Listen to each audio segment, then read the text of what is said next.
Hello again and welcome to this next series of visualizations. In this one we're going to map the world in terms of globalization. Now there's several indices available, but the one we've chosen is made by the Swiss Economic Institute in Zurich and it's known under its German initials of KOF. This latest version was released in April 2014 and provides data for 2011. Now the index is what we call a composite index. It is made up of three components: economic, social and political. And this kind of index always brings problems. Do we really want these three components lumped together? Do we want them weighted in this way? Are we happy with the individual elements that make it up? Now for this reason we're going to focus on only one part of the index.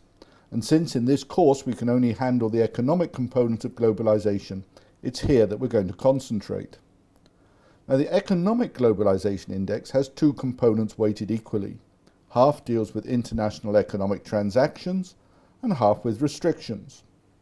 I could quibble with some of the measures and the weightings. For example, I find it strange that trade should be less than a quarter of the actual flows, but count for over half of the restrictions. But basically I can live with the index as it stands. The index is listed from 100 to 0. 100 is the most globalized. The gradient's fairly even except for the extreme top and the extreme bottom, which means that there are probably going to be overlaps where the deciles cross, but it's unlikely that countries will jump more than one category. So which are the most globalized countries? Well, Singapore comes out on top, followed by Ireland and the Netherlands. There are also 8 more medium-sized European states. In order: Belgium, Hungary, Finland, Austria, Sweden, Slovakia, Portugal, the Czech Republic and Denmark. The next decile sees a much wider geographical distribution.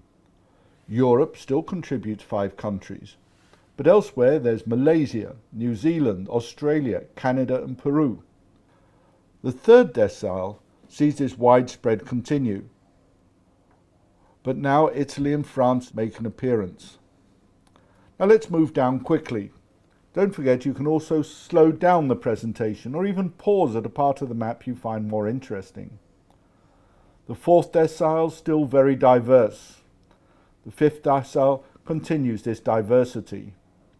Well, we're now halfway through. It's only in the next decile we find the United States. The seventh decile sees Russia and Brazil. The 8th sees the appearance of both China and Japan. And the last 2 segments see India, Pakistan and Bangladesh, as well as Argentina. Nepal, Ethiopia and Burundi close the list as the least globalized states. I don't know about you, but for me this was the least predictable of the maps we've seen so far. The details of the data we've used are in the database that accompanies this course, and we've also included the results of the social and political sub-indices. But take a very careful look at their composition before you use them too confidently.